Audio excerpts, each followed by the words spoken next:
안녕하십니까. 인생성형가 정영규입니다. 오늘 노후 파산에 대해서 이야기하려고 하는데, 역시 이야기하기 전에 오늘 필통은 엄청나게 큽니다.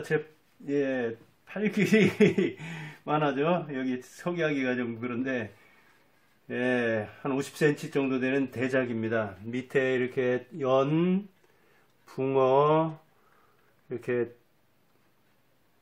구멍을 파서 속을 이렇게 들어가는 듯이 조각을 하고 위로 이렇게 길게 조각이 되어 있습니다. 여기다 놓는데 이게 전신이 다 안 보이네요. 굉장히 큰 작품입니다. 큰 작품이고 조심스럽네. 넘어지려고 할 정도인데, 이렇게 사람도 필통도 여러 가지 모양을 하고 있습니다. 오늘 이 대작을 11월 11일 빼빼로데이라고 하는데, 11일이 둘 겹쳐 있죠. 일자가 넷이나 나와죠. 이렇게 1등이 넷이나 겹치는 오늘, 여러분들에게 조금 우울한 얘기를 하는데, 60대 넷 중에 하나가 노후 파산을 맞이할 정도라고 하는 보도를 본 적이 있습니다.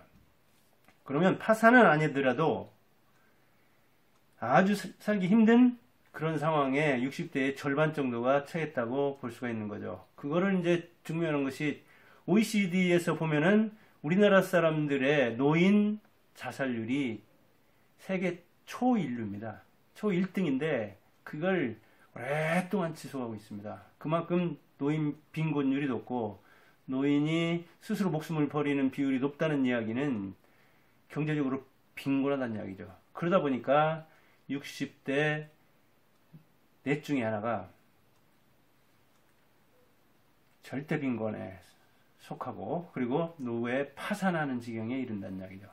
그래서 대체로 보면 절반 정도는 경제적으로 무척 힘들다고 볼 수가 있는 것이죠. 그렇다면 60대는 지금 되게 아직도 자녀를 가르친다거나 자녀를 결혼시키지 않은 경우가 많습니다. 저부터 58년 개띠인데, 제가 집 나이로는 62 아닙니까?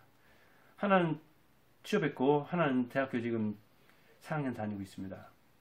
그러니까 교육도 안 끝났고 아직 결혼도 안 끝났다는 이야기죠. 남자보다는 여자는 대략 한 3년 내지 5년 빠르니까 되게 자녀를 혼인시킨 경우가 많지만, 요즘은 또 만원이 많아서 여자들도 자녀를 결혼까지는 못 시킨 경우가 많습니다.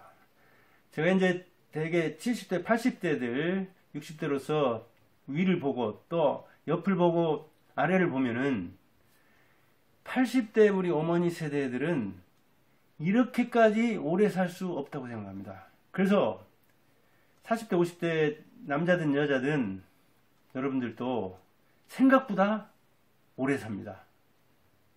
되게 여자는 지금 2017년 기대 수명으로 수명 86세, 남자는 78세가 기대 수명으로 나와 있습니다.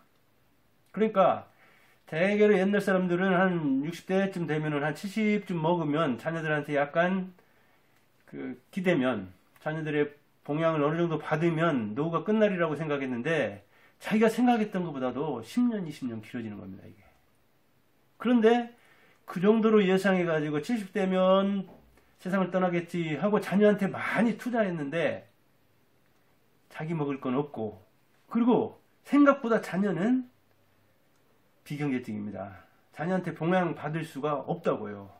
그리고 생각보다 노인이 되면 지금보다 더 초라해집니다. 우리 때만 해도 정말 60대만 봐도 할아버지 할머니로 생각했고, 장유유서 철저히 지켜서 어른들 보면 정말 깍듯이 인사하고, 싸우다가도 금방 어른만 나타나기만 해도 도망가고 그랬었는데, 요즘은 늙는 게 서러워서 중년들만 해도 늙지 않으려고 하잖아요. 그만큼 늙은 사람들이 힘이 없습니다. 그런데 나이 먹을수록 아마 더 그럴 겁니다. 그러니까 생각보다 더 오래 살고, 생각보다 자녀는 보험만, 연금만도 못하고, 그리고 생각보다 나이 먹으면 더 서럽고 힘이 없어진다고요. 게다가 나이 먹으면 생각보다 남녀 이 격차가 작아집니다. 오히려 여자 힘이 세집니다.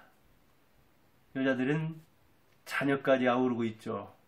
그 다음에 친인척도 되게 여자 편 들죠. 그리고 플러스 알파까지 있습니다. 밖에서 친구들 만나고 금방 사깁니다. 여자들은 60대, 70대라도 몇 년 사귄 것 같이. 남자들은 자기 영역을 지키려고 하고 자기 지위를 지키려고 하고 자기가 왕년에 어땠네 저쨌네 하면서 자존심을 지키려고 하기 때문에 금방 사귀지 못합니다. 자고로 남자들은 경쟁을 해왔고 상하 질서를 구분하는 데 익숙하기 때문에 금방 사귀지 못합니다. 그래서 집에서 이제 혼자 있는 거죠. 누가 알아줍니까? 나이 먹으면. 경제적으로도 또 공공하면 더욱더 그렇죠. 그래서 생각보다 남자들이 힘이 약해진다고 해요. 더욱더. 거기다가 생각보다 사망 직전에 병원비를 많이 씁니다. 대개 죽기 2년 안팎은 병원 신세를 지르는데 병원 신세를 대개 요양병원에서 지든 중환자실이나 일반 병원에서 지든 자기가 생애에 병원비 쓰는 것에 거의 절반 이상을 그 2년 동안에 쓴다고 하죠. 그러니까 생각보다 사망 직전에 병원비를 더 많이 쓰게 된다고요. 그리고 이 병원비를 많이 쓰는 문제 때문에 스스로 목숨을 끊는 사람들도 저도 주위에서도 봤습니다. 쉬쉬하고 자녀들이 그 부모가 돌아가셨다는 것을 그렇게 스스로 목숨 끊어가지고 그것을 감추어서 그런 측면이 있지 실제로 이 병원비 걱정해가지고 그 자녀들에게 전가 부담을 줄까 싶어서 스스로 세상을 떠나는 경우도 있습니다. 생각보다 병원비가 더 많이 든다고요. 그리고 생각보다 빚은 많고 돈은 적습니다. 되게 가구당 평균이 지금 4억 안팎이네 그런 이야기를 하지만 자녀들 결혼시키고 그 다음에 교육시키고 그 다음에 자기 노후까지를 생각한다면은 어디 보험회사에서는 5억이 필요하니 10억이 필요하니 그렇게 이야기를 하는데 그런데 저런데 거품이 좀 있다 하더라도 정말로 빚은 많고 돈은 적은 것이 되게 일반적입니다. 그러니까 60대 넷 중 하나가 파산된다는 얘기가 나오는 거죠. 그러면 어떻게 해야 됩니까 이거? 파산까지 안 가려면은. 그리고 나라에서 기대 살지 않고 그 다음에 자녀한테 그 궁핍한 얘기 안 하고 그리고 빚을 자녀한테 부채를 상속하지 않고 자기 이를테면 본전 인생이라도 하려면 어떻게 해야 됩니까 이거? 참 어려운 문제죠. 저도 지방에서 서울로 아들 둘 자녀를 보냈는데 아마 얼추 한 앞에 한 1억 안팎 들었던 것 같습니다. 이게 대학 생활만 등록금 사립이니까 꽤 비싸죠. 그 다음에 방세 내줘야 되죠. 그 다음에 용돈도 줘야 되죠. 근데 제가 경제활동 거의 12년 안 하고 안사람 혼자 이렇게 경제활동 해가지고 그 고비를 넘기고 이제 4학년 올해 졸업반인데 생각보다 더 많이 들어간다고요, 이게. 그런데 아까 4억 안팎 있다 하더라도 그렇게 자녀 가르치고 결혼식 아주 초라하게 시킨다 하더라도 서울 같은데 몇 억 가지고 전세를 얻어야 하니 그러잖아요. 이 지방도 좋은 집 같으면 전세도 몇 억씩 가고 그러잖아요.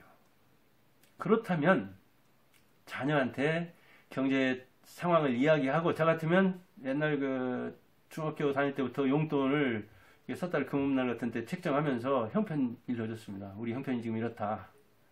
그리고 용돈 얼마 올려달라고 하는데 협상을 해서 그리고 고등학교 때쯤 가서는 대학 가서 등록금 그 절반은 적어도 갚아야 된다.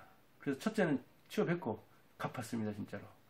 그럼 1억 중에 2천을 갚는다고 하더라도 5분의 1 갚는 거잖아요. 그거 어디로 갑니까? 결혼 대비해서 다 축적하고 있어야 되잖아요.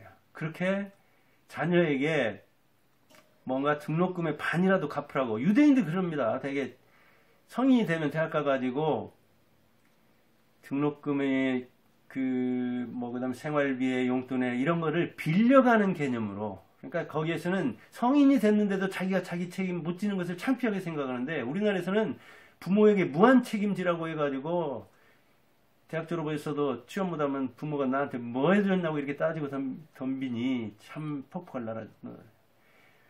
폭폭에도 다른 사람도 다 그러니까 또 부모라면 자녀에게 못 해줘서 한이죠. 이런 나라에 사는데 적어도 절반 정도는 등록금에 그걸 갚으라고 할 필요가 있습니다. 그리고 결혼은 스몰 웨딩 약소하게 치를 필요가 있죠. 그리고 연명치료, 그 무의미한 연명치료를 중단하는 것을 스스로 이렇게 할 수도 있고 그러죠. 그런 문제에 대해서도 미리 대비를 할 필요가 있고, 실손보험이다 뭐다 보험을 많이 들어도 보험에서 해결 안 되는 부분이 많습니다. 그 사망 직전에 입원하는 이런 문제들은. 그러니까 그런 문제를 놓고 자녀들끼리 그런 부모 있는 집 보면은 시끄럽지 않은 집이 드뭅니다. 제가 오늘 이야기하는 것은 제가 62세로서 58년 개띠로서 많은 그 경험, 간접 경험, 그리고 이렇게 어머니랑 병원에 있으면 제가 뭐 요양병원에서도 두세 달 간병 내보고 그랬으니까 거기서 또 이렇게 보고 들은 것, 그다음에 책에서 읽은 것, 이런 걸 종합해서 실감나게 제 얘기처럼 말하는 겁니다. 그러니까 자녀에게 너무 올인하지 말고 자녀에게 투자한 것의 일부는 회수를 하라. 그런데 용돈 나며 이 방세 준 것을 그렇게 달라고 하면 그러니까 네, 등록금의 절반. 국공립 같으면 적겠죠. 사립은 꽤 많잖아요. 그렇게 하는 것이 서로 분담해서 이 상생하는 길이기도 하고, 그 다음에 자녀에게 이게 취업을 해서 뭐랄까 세상에 공짜는 없구나 하는 느낌을 주게 하는, 어찌 보면 자극도 될 수 있습니다. 그렇게 생각하면 부모로서 자책한다든가 자존심이 상할 일도 없습니다. 그렇게 생각하면 됩니다. 그리고 인간관계나 그 어떤 그 모임 같은 거를 좀 구조조정할 필요가 있습니다. 직장 모임이다 뭐다 어떤 사람 막 몇십 개나 돼가지고 모임 중심으로 인생을 끌어가는데, 그게 중년 넘어서도 40세에서 65세까지 중년이라고 한다면 중년 넘어서까지 그거는 경제적으로, 사회적으로, 그 다음에 신체적으로 유지하기 힘듭니다. 문제는 뭡니까? 시간이잖아요. 힘이잖아요. 근데 그 시간이 중요한데 그 시간을 어디다 쓸 것인가 하는 것을 구조조정을 해야 한다는 이야기죠. 그리고 인맥사회, 뭐 인간사회, 연줄사회 그렇게 이야기하는데 그것도 이제 중년 가면서는 적어도 구조조정을 할 필요가 있다고 봅니다. 그럴 때 경제도 이렇게 뭐랄까 규모가 있게 되고, 그러니까요. 우리가 그 정치를 남자들 같으면 얘기를 많이 하죠. 그냥 술집에 앉으면 뭐 대통령부터 시작해서 정치인들을 안주 삼아 술 마시고 그러는데, 사실은 우리가 군사위 일체다 해가지고 임금부터 아버지까지 하나로 생각해가지고 마치 그 경제를 정치하는 사람들이 다 책임져야 한다고 생각하는데, 알고 보면 그 사람들도 자기 경제 생각합니다. 정치보다도. 그러니까 그 사람들 탓할 것도 없고 기대할 것도 없고 자기 경제는 자기가 책임진다는 의식을 가지고 살 필요가 있습니다. 그리고 자기가 적어도 본전 인생을 해야 되고, 그 다음에 자녀가 언제까지 뭐랄까 자기한테 의존할지 모르니까 서서히 경제적 자립을 시킨다는 차원에서 대학 등록금은 절반 정도를 회수하겠다는 그런 약속을 서로, 그럼으로써 자녀는 빨리 취업하려고 하고, 그리고 부모는 무한 책임을 질 수 없다. 네가 성인 됐으면 서서히 경제적으로 일단 자립해서 나가야 한다는 의식을 줄 수가 있는 것이죠. 노후 파산 문제, 이거 참 심각합니다. 아까도 얘기했듯이 생각보다 우리는 오래 삽니다. 그리고 생각보다 자녀는 비경제적입니다. 그리고 생각보다 늙으면 더 힘이 떨어집니다. 생각만 청춘이지 20대지 늙으면 누가 날아줍니다. 생각보다 여자는 힘이 세고 오래 삽니다. 생각보다 죽기 직전에 병원비는 많이 들어갑니다. 그리고 생각보다 빚은 많고 돈은 적습니다. 거기에서 노후의 파산 맞이하지 않으려면은 어떤 전략이 필요한가를 알 수 있을 겁니다. 여기 한번 보세요. 예, 오밀조밀하게 이렇게 구멍을 파가지고 이렇게 조각을 한 이 사람의 정성을 보면서 자기 인생을 어떻게 멋지게 성형할 것인가를 고민하기 바랍니다. 인생 성형가 정영기가 방송했습니다. 감사합니다.